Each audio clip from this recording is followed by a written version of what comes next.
അപ്പസ്തോല പ്രവർത്തനങ്ങൾ 26-ാം അധ്യായം 1 മുതൽ 32 വരെയുള്ള വചനങ്ങൾ. പൗലോസിൻ്റെ ന്യായവാദം. അഗ്രിപ്പ പൗലോസിനോട് പറഞ്ഞു, നീ സ്വപക്ഷം വാദിക്കാൻ നിന്നെ അനുവദിക്കുന്നു. അപ്പോൾ പൗലോസ് കൈകൾ നീട്ടിക്കൊണ്ട് വാദിച്ചു തുടങ്ങി. അഗ്രിപ്പ രാജാവേ, യഹൂദന്മാർ എൻ്റെ മേൽ ചുമത്തുന്ന ആരോപണങ്ങൾക്കെതിരായി നിന്റെ മുമ്പിൽ ന്യായവാദം നടത്താൻ സാധിക്കുന്നത് ഒരു ഭാഗ്യമായി ഞാൻ കരുതുന്നു. യഹൂദരുടെ ഇടയിലുള്ള ആചാരങ്ങളും വിവാദങ്ങളും നിനക്ക് സുപരിചിതമാണല്ലോ. അതിനാൽ എൻ്റെ വാക്കുകൾ ക്ഷമയോടെ കേൾക്കണമെന്ന് അപേക്ഷിക്കുന്നു. എൻ്റെ ജനത്തിൻ്റെ ഇടയിലും ജെറൂസലേമിലും ചെറുപ്പം മുതലേ ഞാൻ ജീവിച്ചത് എങ്ങനെയെന്ന് എല്ലാ യഹൂദർക്കും അറിയാം. ഞാൻ ഞങ്ങളുടെ മതത്തിലെ ഏറ്റവും കർക്കശ വിഭാഗത്തിൽപ്പെട്ട ഫരിസേയനായിട്ടാണ് വളർന്നതെന്നും വളരെ കാലമായി അവർക്ക് അറിവുള്ളതാണ്. മനസ്സുണ്ടെങ്കിൽ അത് സാക്ഷ്യപ്പെടുത്താനും അവർക്ക് സാധിക്കും. ഇപ്പോൾ ഞാൻ പ്രതിക്കൂട്ടിൽ നിൽക്കുന്നതാകട്ടെ ഞങ്ങളുടെ പിതാക്കന്മാരോട് ദൈവം ചെയ്ത വാഗ്ദാനത്തിൽ ഞാൻ പ്രത്യാശ വച്ചതുകൊണ്ടാണ്. ഞങ്ങളുടെ 12 ഗോത്രങ്ങളും രാത്രിയും പകലും തീഷ്ണതയോടെ ആരാധന അർപ്പിച്ചുകൊണ്ട് ഈ വാഗ്ദാനം പ്രാപിക്കുമെന്ന് പ്രത്യാശിക്കുന്നു. അല്ലയോ രാജാവേ, അതേ പ്രത്യാശ തന്നെയാണ് എൻ്റെ മേൽ കുറ്റം ആരോപിക്കുന്നതിന് യഹൂദർക്ക് കാരണമായിരിക്കുന്നതും. മരിച്ചവരെ ദൈവം ഉയർപ്പിക്കുമെന്നത് അവിശ്വസനീയമായി നിങ്ങൾ കരുതുന്നത് എന്തുകൊണ്ട്?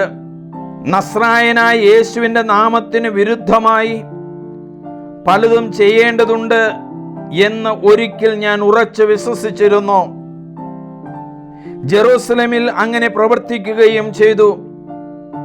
പുരോഹിത പ്രമുഖന്മാരിൽ നിന്ന് ലഭിച്ച അധികാരത്തോടെ വിശുദ്ധരിൽ പലരെയും ഞാൻ തടവിലാക്കുകയും അവരുടെ വധത്തെ അനുകൂലിക്കുകയും ചെയ്തിട്ടുണ്ട്. ഞാൻ പലപ്പോഴും എല്ലാ സിനഗോഗുകളിലും ചെന്ന് അവരെ പീഡിപ്പിച്ചുകൊണ്ട് വിശ്വാസത്യാഗത്തിന് നിർബന്ധിച്ചു. അവർക്കെതിരെ ജ്വലിക്കുന്ന കോപത്തോടെ മറ്റു നഗരങ്ങളിൽ പോലും പോയി ഞാൻ അവരെ പീഡിപ്പിച്ചു. പൗലോസിൻ്റെ മാനസാന്തര കഥ. അങ്ങനെ പുരോഹിത പ്രമുഖന്മാരിൽ നിന്ന് അധികാരവും കൽപ്പനയും വാങ്ങി ഞാൻ ദമാസ്കസിലേക്ക് പുറപ്പെട്ടു. അല്ലയോ രാജാവേ, മധ്യാഹ്നമായപ്പോൾ വഴിമധ്യേ ആകാശന്ന് സൂര്യപ്രഭയെ വെല്ലുന്ന ഒരു പ്രകാശം എൻ്റെയും സഹയാത്രികരുടെയും ചുറ്റും ജ്വലിക്കുന്നത് ഞാൻ കണ്ടു. ഞങ്ങളെല്ലാവരും നിലം പതിച്ചപ്പോൾ ഹെബ്രായ ഭാഷയിൽ എന്നോട് പറയുന്ന ഒരു സ്വരം ഞാൻ കേട്ടു. സാവൂൾ, സാവൂൾ, നീ എന്നെ പീഡിപ്പിക്കുന്നത് എന്തുകൊണ്ട്? ഇരുമ്പാണിമേൽ തൊഴിക്കുന്നത് നിനക്ക് അപകടമാണ്. ഞാൻ ചോദിച്ചു, കർത്താവേ, അങ്ങ് ആരാണ്? അവൻ പറഞ്ഞു, നീ പീഡിപ്പിക്കുന്ന യേശുവാണു ഞാൻ. നീ എഴുന്നേറ്റ് നിൽക്കുക. അപ്പോൾ നീ എഴുന്നേറ്റ് നിൽക്കുക. അപ്പോൾ നീ എന്നെപ്പറ്റി കണ്ടതും ഇനി കാണുവാനിരിക്കുന്നതുമായവയ്ക്ക് സാക്ഷിയും ശുശ്രൂഷകനുമായി നിന്നെ നിയമിക്കാനാണ് ഞാൻ നിനക്ക് പ്രത്യക്ഷപ്പെട്ടിരിക്കുന്നത്. നിന്നെ ഞാൻ എൻ്റെ ജനത്തിൽ നിന്നും വിജാതീയരിൽ നിന്നും രക്ഷിച്ച് അവരുടെ അടുത്തേക്ക് അയക്കുന്നു. അത് അവരുടെ കണ്ണുകൾ തുറപ്പിക്കാനും അതുവഴി അവർ അന്ധകാരത്തിൽ നിന്ന് പ്രകാശത്തിലേക്കും സാത്താന്റെ ശക്തിയിൽ നിന്ന് ദൈവത്തിലേക്കും തിരിയാനും പാപമോചനം സ്വീകരിക്കാനും എന്നിലുള്ള വിശ്വാസം വഴി വിശുദ്ധീകരിക്കപ്പെട്ടവരുടെ ഇടയിൽ അവർക്ക് സ്ഥാനം ലഭിക്കാനും വേണ്ടിയാണ്. അഗ്രിപ്പ രാജാവേ, ഞാൻ ഈ സ്വർഗീയ ദർശനത്തോട് അനുസരണക്കേട് കാണിച്ചില്ല.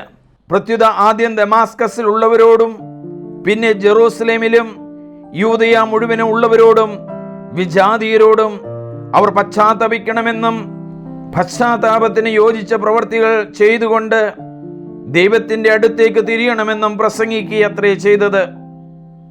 ഇക്കാരണത്താൽ യഹൂദന്മാർ ദേവാലയത്തിൽ വെച്ച് എന്നെ പിടികൂടുകയും വധിക്കാൻ ശ്രമിക്കുകയും ചെയ്തു. ഇന്നുവരെ ദൈവത്തിൽ നിന്നുള്ള സഹായവും എനിക്കുണ്ട്. അതുകൊണ്ട് തന്നെയാണ് വലിയവരുടെയും ചെറിയവരുടെയും മുമ്പിൽ സാക്ഷ്യം നൽകിക്കൊണ്ടും ഞാൻ ഇവിടെ നിൽക്കുന്നതും ക്രിസ്തു പീഡനം സഹിക്കണമെന്നും മരിച്ചവരിൽ നിന്ന് ആദ്യം ഉയർത്തെഴുന്നേറ്റവനായ ജനത്തോടും വിജാതിയരോടും പ്രകാശത്തെ വിളംബരം ചെയ്യണമെന്നും പ്രവാചകന്മാരും മോശയും പ്രവചിച്ചിട്ടുള്ളതല്ലാതെ മറ്റൊന്നും തന്നെ ഞാൻ പ്രസംഗിക്കുന്നില്ല. ശ്രോതാക്കളുടെ പ്രതികരണം: അവൻ ഇങ്ങനെ ന്യായവാദം നടത്തിക്കൊണ്ടിരിക്കുമ്പോൾ ഫേസ്തുസ് ഉച്ചത്തിൽ വിളിച്ചു പറഞ്ഞു, പൗലോസ്, നിനക്ക് ഭ്രാന്താണ്. നിന്റെ വലിയ വിജ്ഞാനം എന്നെ ഭ്രാന്തനാക്കുന്നു. പൗലോസ് പറഞ്ഞു, അഭിവന്ദ്യനായ ഫേസ്തുസ്, ഞാൻ ഭ്രാന്തനല്ല, സുബോധത്തോടെ സത്യം പറയുകയാണ്. രാജാവിന് ഇക്കാര്യങ്ങൾ അറിയാം. ഞാൻ അവരോട് തുറന്നു പറയുകയാണ്. ഇവയിൽ ഒന്നുപോലും അവൻ്റെ ശ്രദ്ധയിൽപ്പെടാതിരുന്നിട്ടില്ലെന്ന് എനിക്ക് ബോധ്യമുണ്ട്. അതിനാൽ ഇത് ഒഴിഞ്ഞ കോണിൽ സംഭവിച്ച കാര്യമല്ല.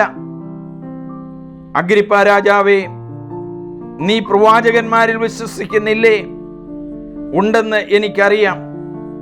അപ്പോൾ അഗ്രിപ്പ പൗലോസിനോട് പറഞ്ഞു, എളുപ്പത്തിൽ എന്നെ ക്രിസ്ത്യാനിയാക്കാമെന്നാണോ? പൗലോസ് പറഞ്ഞു, എളുപ്പത്തിലോ അല്ലാതെയോ നീ മാത്രമല്ല, ഇന്ന് എൻ്റെ വാക്ക് കേട്ടുകൊണ്ടിരിക്കുന്ന എല്ലാവരും ഈ ചെങ്ങലയുടെ കാര്യത്തിലൊഴികെ എന്നെ പോലെ ആകണമെന്നാണ് ഞാൻ ദൈവത്തോട് പ്രാർത്ഥിക്കുന്നത്. രാജാവും ദേശാധിപതിയും ബെർനിക്കായും അവരോടൊപ്പം ഉണ്ടായിരുന്നവരും എഴുന്നേറ്റു. അവർ പോകുമ്പോൾ പരസ്പരം പറഞ്ഞു, മരണമോ വിലങ്ങോ അർഹിക്കുന്നതൊന്നും ഈ മനുഷ്യൻ ചെയ്തതായി കാണുന്നില്ല. അഗ്രിപ്പ ഫേസ്തുസിനോട് പറഞ്ഞു, സീസറിന്റെ മുമ്പാകെ ഉപരി വിചാരണയ്ക്ക് അപേക്ഷിച്ചിരുന്നില്ലെങ്കിൽ ഇവനെ മോചിപ്പിക്കാമായിരുന്നു. അപ്പസ്തോല പ്രവർത്തനങ്ങൾ 27 അധ്യായം 1 മുതൽ 44 വരെയുള്ള വചനങ്ങൾ. റോമായിലേക്കുള്ള കപ്പൽ യാത്ര. ഞങ്ങൾ ഇറ്റലിയിലേക്ക് കപ്പൽ പോകണമെന്ന് തീരുമാനമുണ്ടായി.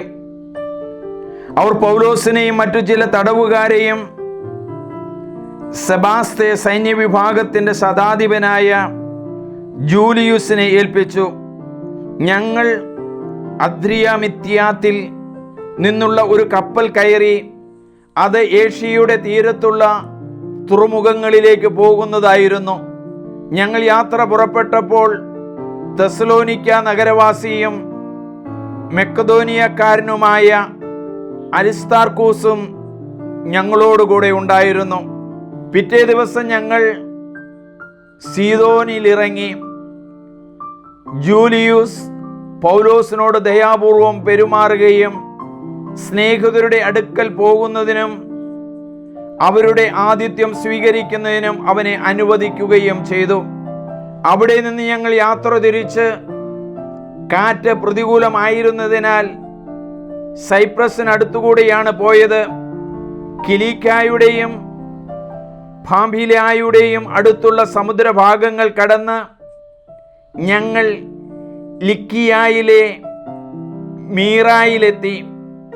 ഇറ്റലിയിലേക്ക് പോകുന്ന ഒരു അലക്സാൻഡ്രിയൻ കപ്പൽ അവിടെ കിടക്കുന്നത് കണ്ടു. ശതാധിപൻ ഞങ്ങളെ അതിൽ കയറ്റി. ഞങ്ങൾ കുറച്ചു ദിവസം മന്ദഗതിയിൽ യാത്ര ചെയ്ത് വളരെ പ്രയാസപ്പെട്ട് കനീദോസിന് എതിരെ എത്തി. മുൻപോട്ടു പോകാൻ കാറ്റ് അനുവദിക്കായികയാൽ സൽമോനയുടെ എതിർവശത്തുകൂടെ ക്രാത്തയുടെ തീരം ചേർന്ന് നീങ്ങി. അതിനു സമീപത്തിലൂടെ ദുർഘട യാത്രയെ തുടർന്ന് ശുഭതുറമുഖങ്ങൾ എന്നു പേരുള്ള സ്ഥലത്തെത്തി. ലാസിയ പട്ടണം അതിനു സമീപത്താണ്. സമയം വളരെയേറെ നഷ്ടപ്പെട്ടു കഴിഞ്ഞിരുന്നു. ഉപവാസകാലം അവസാനിക്കുകയും ചെയ്തു. അപ്പോൾ യാത്ര ചെയ്യുക അപകടപൂർണമായിരുന്നു. അതിനാൽ പൗലോസ് അവരോട് ഇങ്ങനെ ഉപദേശിച്ചു: മാന്യരെ, നമ്മുടെ ഈ കപ്പൽ യാത്ര കപ്പലിനും ചരക്കിനും മാത്രമല്ല, നമ്മുടെ ജീവന് തന്നെയും നഷ്ടവും അപകടവും വരുത്തുമെന്ന് ഞാൻ കാണുന്നു. എന്നാൽ ശതാധിപൻ പൗലോസിന്റെ വാക്കുകളെയല്ല, കപ്പിത്താനെയും കപ്പൽ ഉടമയുമാണ് അനുസരിച്ചത്. ആ തുറമുഖം ശൈത്യകാലം ചിലവഴിക്കാൻ പറ്റിയതല്ലാത്തതിനാൽ അവിടെ നിന്ന് പുറപ്പെട്ട് കഴിയുമെങ്കിൽ ഫെനിക്സിലെത്തി ശൈത്യകാലം അവിടെ കഴിക്കണമെന്ന് മിക്കവരും അഭിപ്രായപ്പെട്ടു. ക്രാത്തായിലെ ഈ തുറമുഖത്തിന്റെ വടക്കു പടിഞ്ഞാറും തെക്കു പടിഞ്ഞാറും ഭാഗങ്ങൾ കടലിലേക്ക് തുറന്നു കിടന്നിരുന്നു. കൊടുങ്കാറ്റും കപ്പൽ നാശവും തെക്കൻ കാറ്റ് മന്ദമായി വീശി തുടങ്ങിയപ്പോൾ തങ്ങളുടെ ഉദ്ദേശം സാധിതപ്രായമായി എന്ന ചിന്തയോടെ അവർ നങ്കൂരമുയർത്തി ക്രാത്തയുടെ തീരം ചേർന്ന് യാത്ര തുടർന്നു. എന്നാൽ പൊടുന്നിനെ വടക്ക് കിഴക്കൻ എന്ന് വിളിക്കപ്പെടുന്ന കൊടുങ്കാറ്റ് കരയിൽ നിന്ന് ആഞ്ഞടിച്ചു. കപ്പൽ കൊടുങ്കാറ്റിൽ അകപ്പെട്ടു. കാറ്റിനെ എതിർത്തു നിൽക്കാൻ അതിനു കഴിഞ്ഞില്ല. അതിനാൽ ഞങ്ങൾ കാറ്റിനു വഴങ്ങി അതിൻ്റെ വഴിക്ക് തന്നെ പോയി. ക്ലേവാദ എന്ന് വിളിക്കപ്പെടുന്ന ദ്വീപിൻ്റെ അരികിലെത്തി. ദ്വീപിൻ്റെ അരുകു ചേർത്ത് കപ്പൽ ഓടിക്കുമ്പോൾ കപ്പലിനോട് ബന്ധിച്ചിരുന്ന തോണി വളരെ പ്രയാസപ്പെട്ടാണ് നിയന്ത്രണാതീതമാക്കിയത്. അവർ അത് എടുത്തുയർത്തി കപ്പലിനോട് ചേർത്ത് കെട്ടി ഉറപ്പിച്ചു. പിന്നെ സിർത്തീസ് തീരത്ത് ആഴം കുറഞ്ഞ സ്ഥലങ്ങളിൽ കപ്പൽ ഉറച്ചു പോകുമോ എന്ന് ഭയപ്പെട്ട് കപ്പൽ പായകൾ താഴ്ത്തി കാറ്റിൻ്റെ വഴിക്ക് കപ്പൽ നീങ്ങിക്കൊണ്ടിരുന്നു. വലിയ കൊടുങ്കാറ്റിൽപ്പെട്ട് കപ്പൽ ആടി ഉലഞ്ഞതിനാൽ അടുത്ത ദിവസം അവർ ചരക്കുകൾ കടലിൽ എറിയാൻ തുടങ്ങി. മൂന്നാം ദിവസം അവർ സ്വന്തം കൈകൊണ്ട് കപ്പൽ പായകളും വലിച്ചെറിഞ്ഞു. വളരെ ദിവസങ്ങളായി സൂര്യനോ നക്ഷത്രങ്ങളോ പ്രത്യക്ഷപ്പെട്ടിരുന്നില്ല. കൊടുങ്കാറ്റ് ആഞ്ഞടിച്ചുകൊണ്ടിരുന്നതിനാൽ രക്ഷപ്പെടാമെന്ന് ആശ തന്നെ ഞങ്ങൾ കൈവെടിഞ്ഞു. പല ദിവസങ്ങൾ ഭക്ഷണമില്ലാതെ കഴിയേണ്ടി വന്നപ്പോൾ പൗലോസ് അവരുടെ മധ്യേ നിന്ന് പറഞ്ഞു, ജനങ്ങളെ, നിങ്ങൾ എൻ്റെ വാക്കു കേൾക്കേണ്ടതായിരുന്നു. ക്രാത്തായിൽ നിന്ന് യാത്ര തിരിക്കുകയോ അരുതായിരുന്നു, എങ്കിൽ ഈ നാശങ്ങൾ സംഭവിക്കുമായിരുന്നില്ല. എന്നാൽ ഇപ്പോൾ ധൈര്യമായിരിക്കണമെന്ന് നിങ്ങളോട് ഞാൻ ഉപദേശിക്കുന്നു. കപ്പൽ തകർന്നു പോകുമെന്നല്ലാതെ നിങ്ങൾക്കാർക്കും ജീവഹാനി സംഭവിക്കുകയില്ല. എന്തെന്നാൽ ഞാൻ ആരാധിക്കുന്നവനും എൻ്റെ ഉടയവനുമായ ദൈവത്തിൻ്റെ ഒരു ദൂതൻ ഇക്കഴിഞ്ഞ രാത്രി എനിക്ക് പ്രത്യക്ഷപ്പെട്ടു പറഞ്ഞു, പൗലോസ്, നീ ഭയപ്പെടേണ്ട. സീസറിൻ്റെ മുമ്പിൽ നീ നിൽക്കുക തന്നെ ചെയ്യും. നിന്നോടൊപ്പം യാത്ര ചെയ്യുന്നവരെയും ദൈവം നിനക്ക് വിട്ടു തന്നിരിക്കുന്നു. അതിനാൽ ജനങ്ങളെ, നിങ്ങൾ ധൈര്യമായിരിക്കുവിൻ. എന്നോട് പറഞ്ഞതെല്ലാം അതുപോലെ സംഭവിക്കുമെന്ന് എൻ്റെ ദൈവത്തിൽ ഞാൻ വിശ്വസിക്കുന്നു. ഒരു ദ്വീപിൽ നാം ചെന്നു പറ്റും. 14-ാമത്തെ രാത്രി ആദ്രിയാക്കായിലൂടെ ഞങ്ങൾ ഒഴുകി നീങ്ങുകയായിരുന്നു. ഏകദേശം അർദ്ധരാത്രിയായതോടെ തങ്ങൾ കരയെ സമീപിക്കുകയാണെന്ന് നാവികർക്ക് തോന്നി. അവർ ആഴം അളന്നു നോക്കിയപ്പോൾ 20 ആൾ താഴ്ചയുണ്ടെന്ന് കണ്ടു. കുറച്ചുകൂടി മുൻപോട്ട് പോയപ്പോൾ വീണ്ടും അളന്നു നോക്കി. അപ്പോൾ 15 ആൾ താഴ്ചയെ ഉണ്ടായിരുന്നുള്ളൂ. കപ്പൽ പാറക്കെട്ടിൽ ചെന്ന് ഇടിച്ചെങ്കിലോ എന്ന് ഭയന്ന് അവർ അമരത്തു നിന്ന് 4 നങ്കൂരങ്ങൾ ഇറക്കിയിട്ട് പ്രഭാതമാകാൻ പ്രാർത്ഥിച്ചു കൊണ്ടിരുന്നു.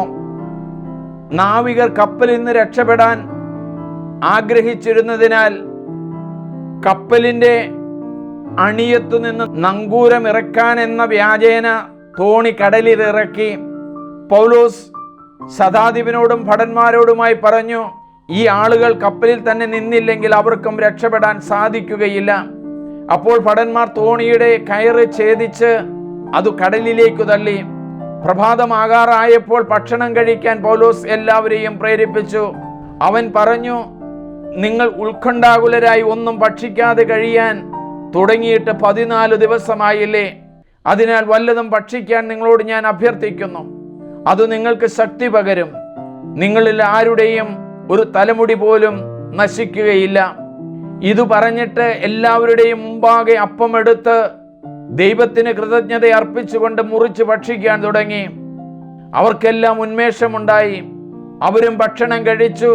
കപ്പലിൽ ഞങ്ങൾ ആകെ 276 പേർ ഉണ്ടായിരുന്നു.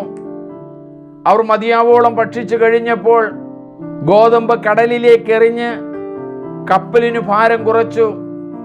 പ്രഭാതമായപ്പോൾ അവർ സ്ഥലം തിരിച്ചറിഞ്ഞെങ്കിലും മണൽ തിട്ടകളോടുകൂടിയ ഒരു ഉൾക്കടൽ കണ്ടു. കഴിയുമെങ്കിൽ അവിടെ കപ്പലടിപ്പിക്കാൻ അവർ ആഗ്രഹിച്ചു.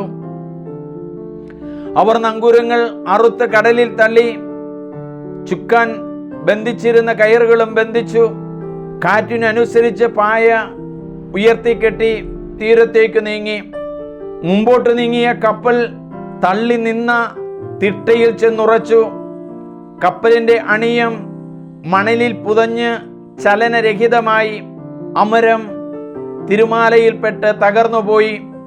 തടവുകാർ നീന്തി രക്ഷപ്പെടാതിരിക്കാൻ അവരെ കൊന്നുകളയണമെന്നായിരുന്നു ഭടന്മാരുടെ തീരുമാനം. പൗലോസിനെ രക്ഷിക്കണമെന്ന് ആഗ്രഹിച്ച ശതാധിപൻ ആ ഉദ്യമത്തിൽ നിന്ന് അവരെ തടഞ്ഞു. നീന്തൽ വശമുള്ളവരെല്ലാം ആദ്യം കപ്പലിൽ നിന്ന് ചാടിയും മറ്റുള്ളവർ പലകകളിലോ കപ്പലിൻ്റെ കഷ്ണങ്ങളിലോ പിടിച്ച് നീന്തി കരപറ്റാൻ അവൻ ആജ്ഞാപിച്ചു. അങ്ങനെ എല്ലാവരും സുരക്ഷിതരായി കരയിലെത്തി. ഇത് കേൾക്കുന്ന എല്ലാവരും ഒരാൾക്കെങ്കിലും നിങ്ങൾ ഷെയർ ചെയ്യണം, സബ്സ്ക്രൈബ് ചെയ്യണം. ദൈവം നിങ്ങളെ അനുഗ്രഹിക്കട്ടെ.